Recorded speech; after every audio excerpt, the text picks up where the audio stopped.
Pada hari ini mungkin pertanyaan yang selalu timbul ialah sejauh manakah peranan dan tanggungjawab ibu bapa terhadap perkembangan anak-anak. Menjawab soalan ini, kita tidak boleh lari daripada mengakui bahawa ibu bapa mempunyai tanggungjawab spesifik yang diamanahkan oleh Allah SWT untuk membentuk, menjaga, membimbing anak masing-masing sebagai guru pertama mereka dalam kehidupan. Walau bagaimanapun, sesuai dengan perkembangan usia anak-anak, cabaran yang hadir pada mempengaruhi perkembangan mereka menjadi semakin rencam. Kita mungkin bercakap secara bebas tentang kepentingan bi'ah ataupun persekitaran. Namun di sana ada teori berkaitan dengan ekologi perkembangan anak-anak yang boleh kita manfaatkan untuk menerangkan tentang isu yang kompleks ini. Walaupun ibu bapa diberikan tanggungjawab untuk membimbing anak-anak, akhirnya sama ada usaha itu berjaya ataupun tidak berjaya, ada pelbagai faktor yang mempengaruhinya dan ia tidak mengecualikan sesiapa pun, termasuk daripada kalangan para Nabi dan Rasul sendiri. Bagaimana Nabi Adam AS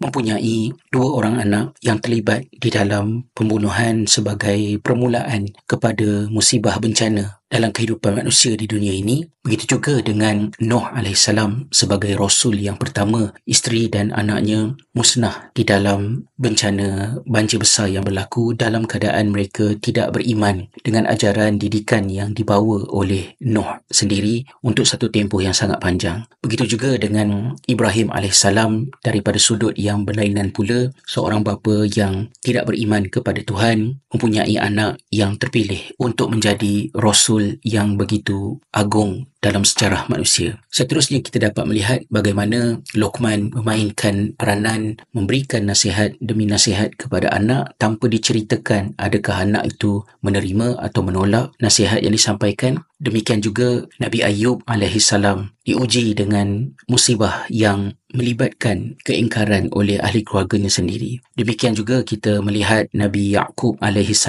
yang begitu duka cita dengan tingkah laku, perbuatan-perbuatan yang dilakukan oleh anaknya sendiri, yang mana kesedihan yang ditanggung oleh Yaqub AS itu bukan sebarangan, kesedihan yang membawa sampai ke tahap baginda kehilangan penglihatan. Begitulah beratnya. Seperti kata orang putih, no one can hurt you more than your own child. Di sepanjang sejarah, soal iman boleh diwarisi, tidak boleh diwarisi adalah urusan yang sangat dinamik, dan ini memerlukan kepada kita untuk lebih mencermati tanggungjawab masing-masing dan seterusnya menganalisis jika berlaku kegagalan, apakah punca yang berada di sebaliknya. Kerana itu, saya nyatakan di dalam perkongsian pada kali ini, mengapakah ibu bapa adalah segalanya dan ibu bapa juga pada masa yang sama bukanlah segala-galanya. Anak-anak kita tidak membesar di dalam vacuum. Daripada anak kita lahir sehinggalah memulakan alam persekolahan secara umumnya, kebanyakan masa anak itu akan berada di bawah jagaan kita. Itu pun ia tidaklah hitam putih sedemikian rupa kerana ada pelbagai faktor lain yang terbabit sama. Misalnya, kewujudan pembantu rumah, kebersamaan datuk dan nenek ataupun ahli keluarga lain pada menjaga anak-anak, ataupun anak-anak daripada kecil walaupun belum memulakan persekolahan secara formal tetapi sudah ditempatkan di pusat jagaan kanak-kanak. Apatah lagi jika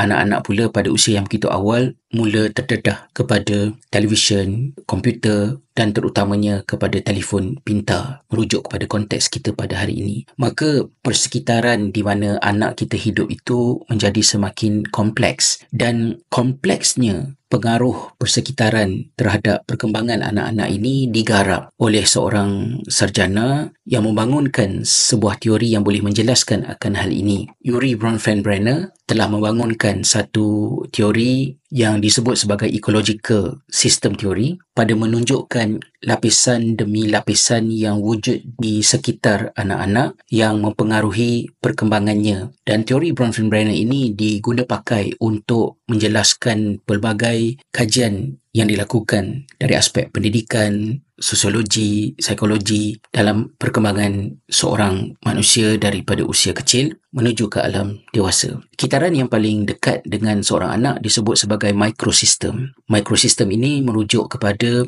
interaksi yang berlaku secara langsung. Dalam definisi asal dihadkan kepada interaksi fizikal di antara anak tersebut dengan insan yang berada di sekeliling mereka yang ditemui saban hari. Merujuk khususnya kepada ibu bapa, mungkin penjaga, dan jika macam saya sebutkan tadi, anak itu dihantar ke pusat jagaan kanak-kanak, maka interaksi dengan penjaga di pusat jagaan itu juga, semua ini berada di dalam microsystem. Dan ini adalah pendedahan pertama dan mungkin juga benteng pertama untuk anak-anak dipengaruhi oleh pengaruh-pengaruh yang dihajatkan, pengaruh-pengaruh yang positif untuk perkembangan anak ini tadi. Apakah yang dilakukan oleh ibu bapa kepada anak-anak, komunikasi, interaksi dengan anak ini tadi, semua ini berada di dalam apa yang disebutkan sebagai microsystem. Manakala mesosystem pula merujuk kepada hubungan yang berlaku di antara pihak-pihak yang berada di dalam microsystem tadi. Maknanya bukan sahaja anak itu dengan ibu bapanya ataupun anak itu dengan penjaga di pusat jagaan anak-anak, tetapi juga kesan yang berlaku daripada hubungan yang terjadi di antara penjaga di pusat jagaan dengan ibu bapa. Maka ia bukan secara langsung dengan anak, tetapi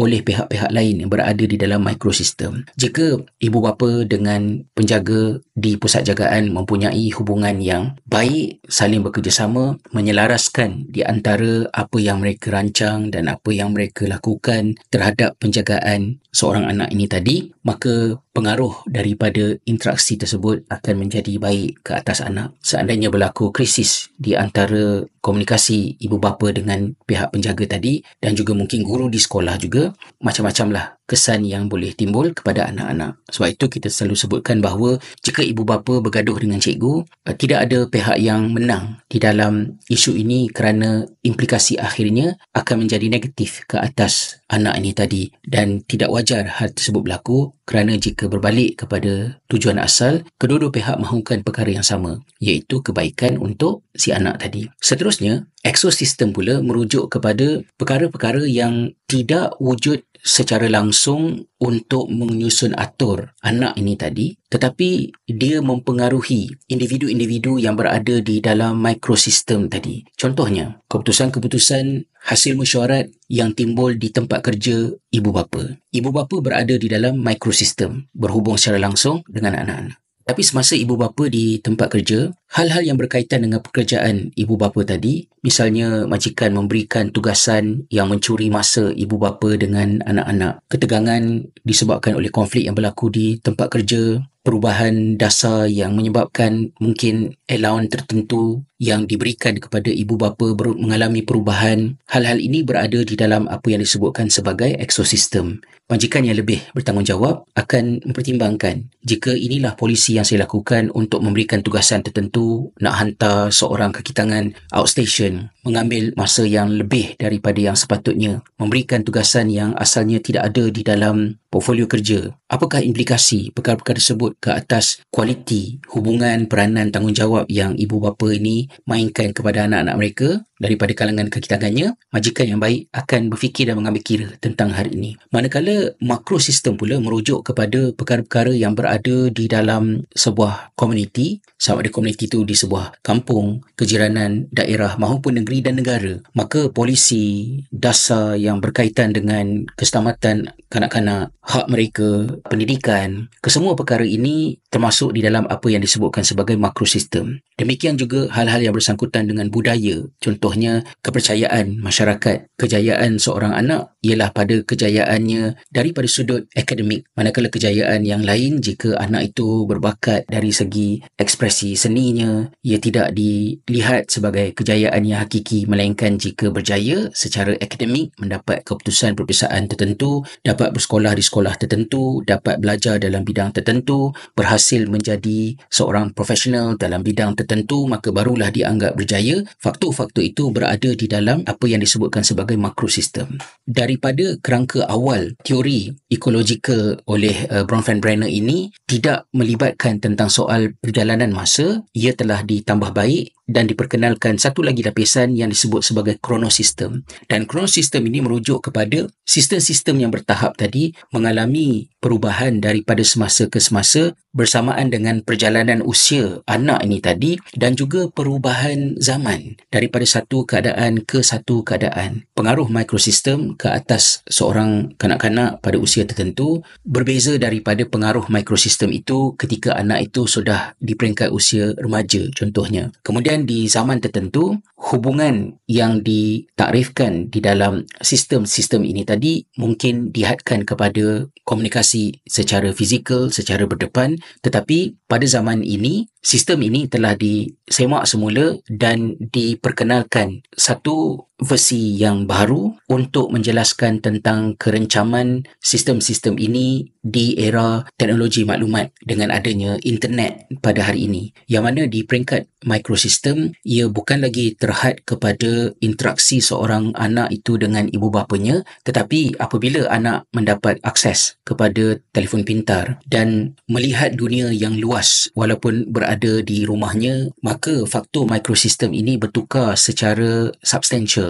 Dalam arti kata yang lain, di usia yang begitu kecil, apa yang mempengaruhi perkembangan anak itu berubah daripada sekadar melihat apa yang ibu bapa bawa masuk ke dalam hidup anak ini, tetapi juga melalui apa yang datang daripada penggunaan telefon pintar ini tadi. Dan ini mendatangkan kerencaman yang sangat besar, menjadikan seorang anak itu tidak lagi dengan mudah untuk dilihat apa budaya, apa nilai, apa pegangan yang ada pada ibu bapa, maka itulah yang turun kepada anak, tetapi dia menjadi semakin complicated. Oleh demikian, soalan-soalan yang ditimbulkan, kenapa anak ni jadi macam ni, semakin sukar untuk dijawab dengan jawapan yang berbentuk hitam putih, binari, straightforward. Adakah misalnya bagi umat Islam yang tinggal sebagai kaum minoriti di negara-negara di sebelah Eropah, di Amerika contohnya, untuk kita timbulkan soalan, adakah anak-anak jadi macam ni kerana duduk di negara barat? Mungkin di peringkat masyarakat kita mudah untuk mengatakan agaknya inilah akibatnya bila duduk dekat negeri orang putih, maka sebab tu budak ni jadi macam ni. Namun dia tidak semudah itu, kerana jika kita halusi pemerhatian kita akan nampak bahawa perubahan yang terjadi kepada ecological system theory ini dengan wujudnya internet menjadikan seorang manusia itu, sama ada dia berada di negara asalnya, dikelilingi dengan persekitaran yang kita lihat secara luarannya sebagai persekitaran yang terkawal, ada azan, ada tata susila budaya, tetapi anak itu bebas menggunakan telefon pintar untuk berinteraksi dengan internet, kandungan-kandungan yang ada di TikTok dan lain-lain, maka anak itu tidak semestinya akan dibentuk oleh persekitaran luaran yang kita nampak, tetapi akan dipengaruhi oleh hal ini. Kita boleh lihat dengan mudah bagaimana kajian-kajian banyak telah dilakukan untuk menunjukkan perubahan bahasa yang terjadi kepada generasi pada hari ini yang bertutur dengan slangga yang datang daripada Amerika Syarikat, walaupun tinggal di negara yang tidak ada secara rasminya pengaruh penggunaan bahasa Inggeris versi Amerika Syarikat di negara tersebut. Ini terjadi termasuk di negara-negara yang bukan berbahasa Inggeris seperti di Finland, negara-negara Skandinavia. Dan kita akan nampak bagaimana apa yang berlaku di Amerika Syarikat itulah yang mencorakkan anak-anak kita. Bagi ibu bapa yang mengambil berat tentang hal ini, perlulah menginsafi pertamanya tahap di mana pengaruh kita kepada anak-anak akan menjadi lebih awal merosot, terjejas malah hilang apabila anak meningkat usianya di peringkat sekolah rendah ataupun sekolah menengah. Kalau dulu mungkin di peringkat usia kita sampai umur 17 tahun, majoriti masa masih anak itu berada di rumah ibu bapa, dan ibu bapa kita lah yang banyak mencorakkan kita dalam keadaan kita suka ke kita tak suka. Tetapi dalam ecological system theory yang dikemas kini dalam dunia internet pada hari ini, usia anak tersebut dipengaruhi oleh dunia luar akan menjadi lebih awal, dan tindakan ibu bapa memberikan telefon pintar kepada anak-anak pada usia yang begitu awal, yang lebih awal, akan menyebabkan ibu bapa lebih awal kehilangan pengaruh dan peranan mereka dalam mencorakkan anak-anak. Berhati-hati melihat akan perkara ini, dan insya-Allah dalam video-video yang lain boleh kita perincikan dengan lebih mendalam lagi tentang setiap satu peringkat sistem yang ada di dalam Bronfenbrenner ecological system theory ini, untuk menambah baik kefahaman kita tentang tanggungjawab kita sebagai ibu bapa, dan mengapa anak-anak yang sudah dewasa boleh juga merujuk kepada teori ini untuk melihat di manakah perbuatan-perbuatannya sebagai seorang dewasa adalah atas pilihannya sendiri, dan yang manakah pilihan-pilihan hidupnya boleh dihubung kaitkan dengan kekurangan, kesilapan, kesalahan yang dilakukan oleh ibu bapanya pada suatu ketika dahulu. Yang penting, kita harus lebih berempati, faham, memahami dan bergerak ke arah untuk menguatkan satu sama lain, kerana usaha mendidik anak-anak di dunia akhir zaman ini amatlah berat.